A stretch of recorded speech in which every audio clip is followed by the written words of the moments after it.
Saludos país, saludos mundo.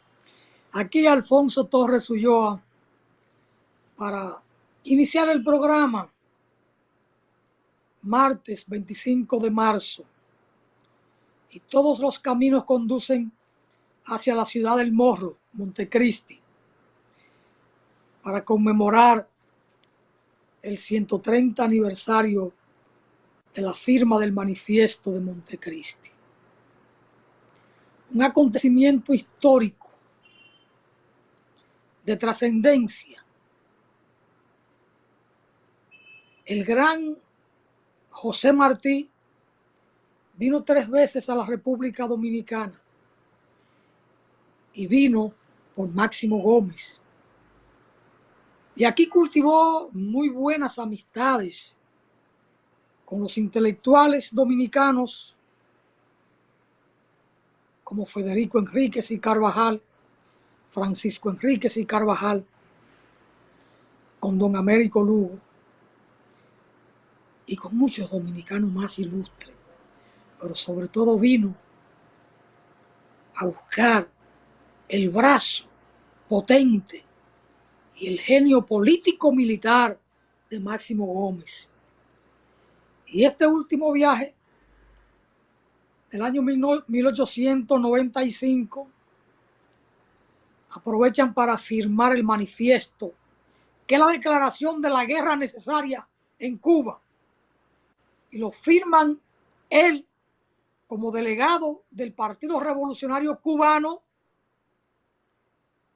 que era, digamos, que el brazo ideológico de la guerra que se organizaba, y que la propia figura de José Martí encarnaba la unión de 2 generaciones. La vieja, que venía de la guerra larga de los 10 años, 1868, 1878, y los nuevos elementos que se habían incorporado.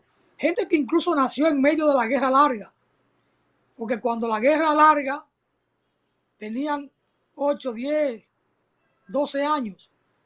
El caso de Martí tenía 16 años. Había nacido en el 53. Y Martí significaba la unión de esas 2 generaciones. Y limar las asperezas del elemento viejo, del elemento militar viejo, aquellas contradicciones que se producen en 1878 o que encuentran ahí el punto más álgido de las contradicciones, con lo que fue la firma del Pacto del Zanjón, con el que Máximo Gómez no estaba de acuerdo. Máximo Gómez era partidario de continuar la guerra porque estaban bien avanzados frente al ejército español.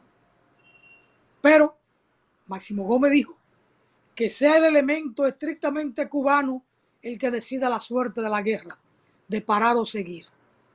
Yo me aparto para que ellos decidan. Bueno, entonces este manifiesto lo firman Martí en nombre del Partido Revolucionario Cubano y Máximo Gómez, que había recibido la encomienda de ser el general en jefe del ejército libertador. Firman el manifiesto. Y ahí trazan las pautas de lo que habrá de ser, o de lo que habría de ser, la guerra. La guerra necesaria la llamó Martí. Él no quería derramamiento de sangre, pero una guerra es una guerra. Y Martí prefería que por la vía diplomática España reconociera que ya el pueblo cubano tenía la madurez como pueblo, como nación, para levantarse como una república libre y soberana. Y en este manifiesto Martí y Gómez trazan todos los postulados de la revolución y de la nación que habrá de surgir, o de la república que habrá de surgir de esa guerra. Y ofrecían al elemento español acogerse a los postulados de la guerra y de la república por nacer, y serían tratados como iguales. Se quiso meter cuco al soldado español que esta guerra era animada por el odio del negro sobre el blanco. Nada más falso. Martí, como Duarte, invocó a la unidad de la raza, porque el pueblo cubano era una mezcla del negro africano, del español del peninsular que se había quedado en Cuba, como soldado, como empresario o como trabajador independiente, y toda aquella mezcla dio una población distinta a la africana y a la española. E incluso ya en Cuba había muchos orientales, chinos, uno que otro japonés, británico, europeo, de Puerto Rico. Había mucho en Cuba. En Puerto Rico también se había iniciado la lucha por la independencia en 1838, paralelo al mismo tiempo en que Juan Pablo Duarte estaba aquí fundando el primer partido político militar de liberación nacional, denominado La Trinitaria. Es decir, cómo la suerte de estos tres pueblos, Cuba, Puerto Rico, Dominicana, se venían fraguando prácticamente al mismo tiempo. Y cómo uno prestaba héroes al otro en su lucha necesaria por la independencia. Bueno, entonces este manifiesto de Montecristi, firmado por Gómez y Martí, traza la línea de lo que habrá de ser la guerra necesaria. Necesaria porque España seguía insistiendo en mantener a Cuba como colonia, con una explotación bárbara. Martí y Gómez trazaron una estrategia para una guerra rápida con el menor derramamiento de sangre.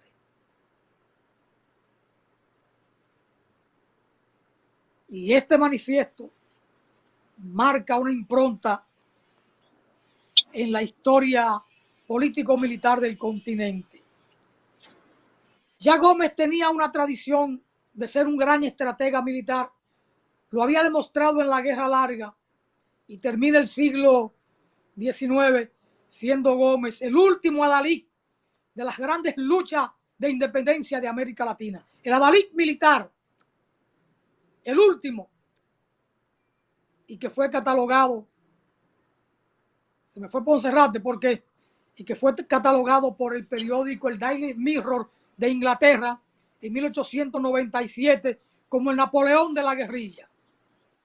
Eso no es un invento de Juan Bosch, como dijo muchas veces aquí Euclides Gutiérrez Félix, y que otros lo han estado repitiendo. Ese adjetivo o ese calificativo a Máximo Gómez de ser el Napoleón de la guerrilla lo otorga el periódico, yo no lo sé pronunciar, pero lo voy a intentar, el Daily Mirror de Inglaterra. Era un periódico de Inglaterra en aquel momento, año 1897. Lo titula o lo denomina el guerrillero, el Napoleón de la guerrilla. Si no es una mirada de Juan Bosch. Juan Bosch lo que hace es mirar esa publicación y le da el tratamiento respetuoso a la figura de Máximo Gómez. Bueno, tengo aquí a don Aristóteles Poncerrate. Muchas gracias por venir a acompañarnos en estos comentarios.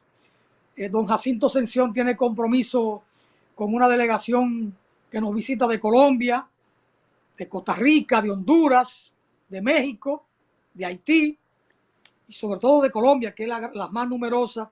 Así que no ha podido estar ni ayer ni hoy con nosotros en el programa. Por eso estoy aquí como bateador designado.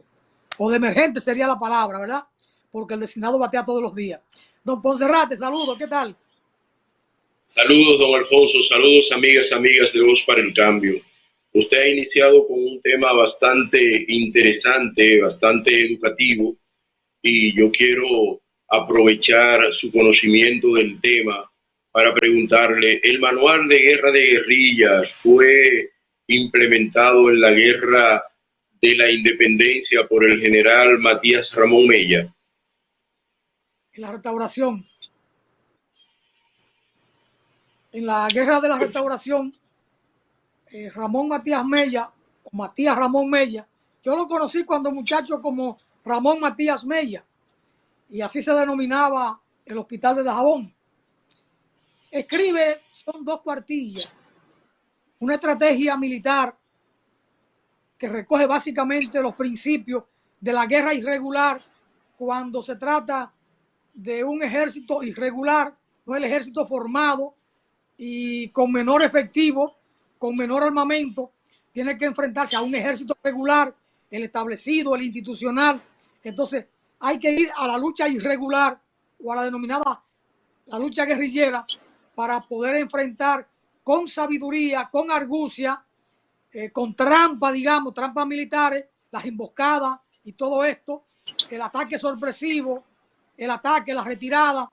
Es Mella quien elabora ese manual que se le denomina hoy manual de la guerra de guerrilla, pero era un manual o algunas instrucciones, una guía de pasos tácticos fundamentales que había que seguir para enfrentar al ejército español, que tenía miles y miles de soldados y bien armados y entrenados para luchar contra un pueblo harapiento, solo con el valor, con el orgullo, con la dignidad de volver a la República, a restaurar la República duartista.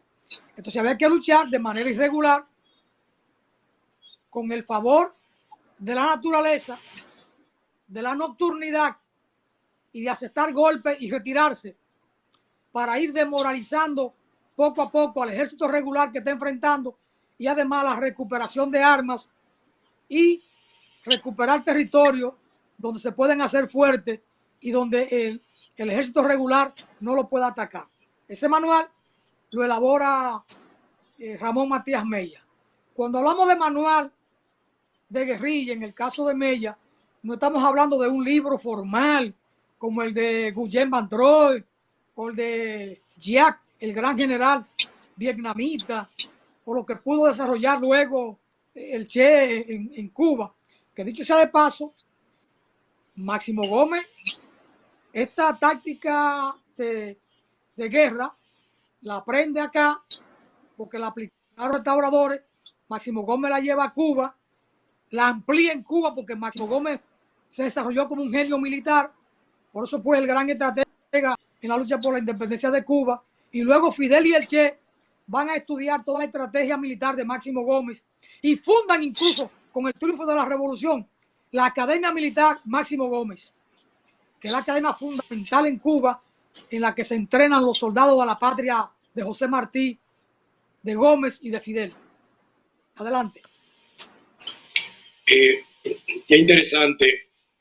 ¿Cuáles textos que usted conozca sobre la figura histórica del libertador de Cuba de origen dominicano, general Máximo Gómez, se pueden conseguir en las librerías, bibliotecas o de investigadores dominicanos o cubanos que hayan publicado sobre la trascendencia de la figura histórica de Máximo Gómez? Sobre Gómez se ha escrito mucho. Aquí hay una o dos publicaciones de autores dominicanos. Hay un trabajo interesante de Emilio Cordero Michel, pero después los autores son los cubanos. Y son los cubanos los que más han escrito sobre Gómez. Yo tengo un trabajo sobre Gómez que debo concluirlo. Meterme en los trabajos sobre Dajabón me ha retrasado la conclusión de ese libro, que lo miro como un trabajo interesante porque estoy abordando aspectos que no han sido coherentemente abordados, porque me detengo en el pensamiento político de Máximo Gómez, porque gran parte de los libros que se han escrito ven al Gómez militar, y el propio Juan Bosch habla del Gómez militar, el gran estratega. Por eso usa mucho la denominación del periódico Daily Mirror de Inglaterra cuando catalogó a Gómez como el Napoleón de la guerrilla. Sin embargo, Máximo Gómez fue un hombre de pensamiento, Máximo Gómez fue un hombre de idea, Máximo Gómez es un hombre que en su lenguaje, en su discurso ya para finales del siglo XIX, en los momentos en que se prepara para la guerra necesaria, habla del proletariado, afirma que esa guerra va a triunfar porque va a empezar por el elemento de abajo, va a empezar por el pueblo, por el pobre, diferente a la guerra larga que empezó por el elemento de arriba, por una especie de burguesía que había en Cuba, empezando por Carlos Manuel de Céspedes, que era no voy a decir un esclavista, tenía ingenio y como tal tenía esclavos, tenía negros esclavos, pero llegaron tan lejos los españoles en la represión y el maltrato a los ciudadanos y al propio elemento cubano que iba surgiendo, que Carlos Manuel de Céspedes se rebeló contra tanta indignidad de los españoles, le da la libertad a sus esclavos. Ustedes son libres. Aquí hoy empieza una guerra por la independencia de la patria cubana. Los que quieran seguirnos, bienvenidos. Y los que quieran irse a la montaña se van. Pero son libres. Ya no hay esclavo aquí. A partir de hoy termina la esclavitud. Una proclama muy interesante. Por eso he proclamado el padre de la patria, Carlos Manuel de Céspedes. Pero Gómez es el gran estratega. Gómez trabajó como un asistente muy de confianza de Carlos Manuel de Céspedes. Él y Peña y Reynoso, el gran santiaguero, estuvo allí, fue secretario de Carlos Manuel de Céspedes y secretario del primer Congreso de la República en Armas, de la República Cubana en Armas.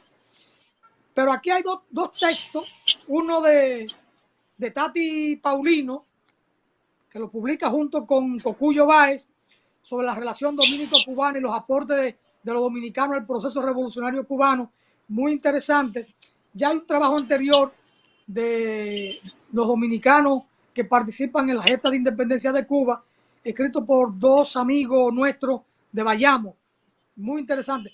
Tengo los dos libros, creo que sí que los tengo los dos, son interesantes, se complementan, pero todavía hay insuficiencia en ambos. Naturalmente, sobre todo el de Tati debió llegar más acá en el tiempo, pero hizo un gran esfuerzo investigando en Santiago y en toda la región del oriente cubano, porque Tati estuvo en Cuba como agregada cultural de la embajada, aprovechó el tiempo allí para profundizar en sus investigaciones. Es un trabajo interesante, pero de los que participaron en la guerra de la restauración con el ejército de España aquí, que se fueron a Cuba cuando triunfa la restauración, se incorporaron el caso de Gómez, Modesto Díaz, los hermanos de Pradel, de ahí de La Vega, y los hermanos Marcano Chala, de Baní, que eran 3 hermanos, y hay un hijo de Modesto Díaz que nació en Cuba, Ignacio Díaz, pero criado en Cuba como dominicano, llegó a ser capitán del Ejército de Independencia de Cuba y actuó como dominicano, aunque se crió allí en Bayamo. Es una historia interesante, pero esa historia hay que extenderla hasta nuestros días, que con don Iván Rodríguez Pilier como la cumbre de la solidaridad con Cuba, que es otra forma de abrazar al pueblo cubano en lucha, porque el pueblo cubano sigue en resistencia en la lucha contra el bloqueo y todas estas luchas que hemos dado, tuvo a don Iván Rodríguez como el máximo exponente. Es decir, esa historia nuestra que se tejió, que inició por allá con el indio Atuey, pero que tuvo mayor cuerpo con la guerra larga de Cuba, 1868, debe terminarse o concluirse en esta fase con la participación de don Iván Rodríguez, en mi apreciación. Y esto pasa, por supuesto, por la lucha contra bandidos a principios del 60, de los años 60, que ahí estuvo un grupo muy bueno de dominicanos que estaban en Cuba en entrenamiento, que eran del Partido Socialista en ese momento. Es el caso de Justino José del Orbe y doña Altagracia, la esposa de Justino. Nosotros siempre dijimos doña Altagracia del Orbe, pero ella es del Orbe por el esposo. Y entonces, pues en ese tratamiento de doña Altagracia del Orbe, uno como que olvida el apellido real de ella. Otra gran Tati, porque aquí tenemos a 2 Tati que están ahí en la solidaridad con Cuba como militantes, Tati Ramírez y Tati Paulino, 2 piezas clave de la solidaridad y de la lucha por la democracia en la República Dominicana. Por está esa otra Tati o Altagracia del Orbe, la esposa de don Justino José del Orbe, combatiente en la milicia allí en Cuba, con el fusil al hombro, y luego llegan aquí los dos y se incorporan a la Revolución de Abril como combatientes también. Sí, esa historia nuestra de abrazar la causa cubana es una historia larga y que hay que escribirla completa o lo más completa posible. Siempre se van a quedar cosas en el tintero, pero hay que escribirla para educar a nuestro pueblo en ese valor fundamental de la solidaridad, de la hermandad y de cómo nuestro pueblo, incluso pudiéramos trabajar eso desde antes para tejer entonces una historia de cómo nuestro pueblo, Puerto Rico, Cuba, República Dominicana, se intercambiaban los héroes. Y esto lo dice José Martí. Por eso incluso en Puerto Rico, año 1838, empieza un movimiento al propio tiempo que empieza aquí Duarte con su movimiento en la lucha por la independencia. El de Puerto Rico lo encabezaba Andrés de Vizcarrondo, que es quien pronuncia en Caracas el panegírico a Duarte cuando Duarte muere. Él es el que está allí, Andrés de Vizcarrondo, puertorriqueño, amigo cercano de Duarte, era su vecino y compartían, hablaban todos los días. Sumamente interesante leerse ese panegírico de Andrés de Vizcarrondo ante el cuerpo ya tibio de Juan Pablo Duarte. Muchísimas gracias, don Alfonso. Me viene a la memoria en esta conversación tan edificante que estoy sosteniendo con usted, preguntarle acerca de la relación de nuestro Máximo Gómez con el gran Mambí Antonio Maceo. Eso es una historia interesante. Esto requiere escribir un libro. Bueno, hoy, desde acá de Santo Domingo, de Santiago, de La Vega, de Puerto Plata, de Dajabón, de Laguna Salada, de Maizal, de Esperanza, de Valverde Mao, de Santiago Rodríguez, va caminando la gente hacia Montecristi, porque a las 10 de la mañana hay un acto que van a encabezar las autoridades locales de Montecristi, la solidaridad con Cuba en Montecristi, la solidaridad a nivel nacional que coordina don Roberto Payano, el Comité de Solidaridad de Dajabón, con don Sergio Reyes a la cabeza, Chío Villalona también participa en esto, antes tuvo Claudio Tavares, para ese gran acto, además el embajador de Cuba con la Asociación de Cubanos Residentes de Santo Domingo, la Asociación Máximo Gómez, hay un gran acto en Montecristi de conmemoración de este 25 de marzo por el 130 aniversario de la firma del manifiesto. Bueno, dejo eso sentado. Máximo Gómez, Antonio Maceo. Recuerden que Antonio Maceo tiene su sangre dominicana. Su madre, de ascendencia dominicana, Mariana Grajales, todavía sigue en discusión. No aparece el acta de nacimiento si nació en Santiago, si nació Santiago dominicano o si nació en Santiago de Cuba. Lo cierto es que los padres de ella eran dominicanos y hasta por el contrario, ella misma era dominicana y tuvo 9 hijos y todos en la guerra.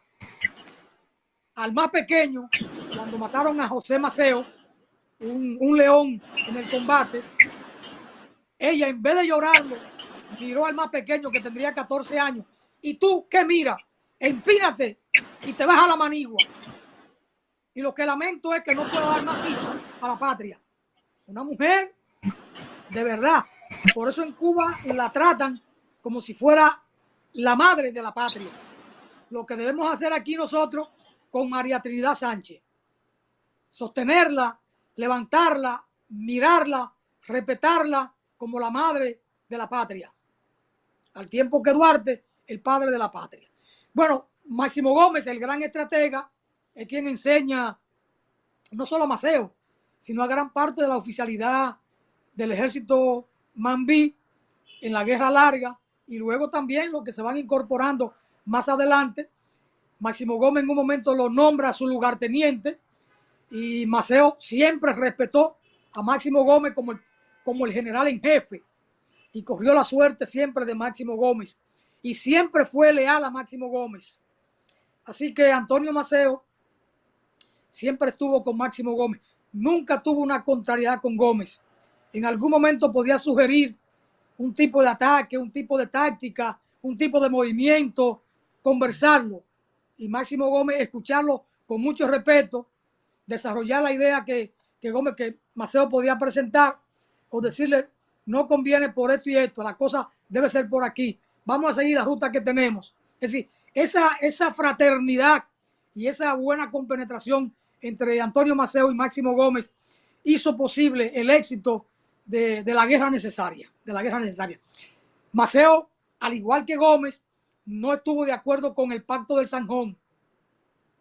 Gómez lo que hizo fue apartarse, decir, esta es una discusión que deben sostenerla y decidirla el elemento cubano. Yo soy dominicano, yo me aparto, pero el camino de Gómez era continuar la guerra, porque la guerra estaba en un buen momento, y el elemento, yo no voy a decir el elemento conservador, pero ese elemento del ejército independentista cubano, que venía de ser rico, llegó un momento en que prefirió el pacto del Zanjón, la paz, pero esa paz siempre trae su problema. Por eso luego Maceo se queda en la contienda en lo que se llama la guerra chiquita. Con aquellas contradicciones y contrariedades no era posible sostener la guerra. Tuvo luego que salir. Pero bueno, son de las cosas, don Ponserrate. Mire, hay que ir a una pausa, Ponserrate. Y por ahí viene Bienvenido Charboy, que está procurando entrar. Así que pausamos y retornamos con Bienvenido Charboy y don Aristóteles Ponserrate. Muchas gracias, Ponserrate, por venir y por sus comentarios. Pausamos, Natanael.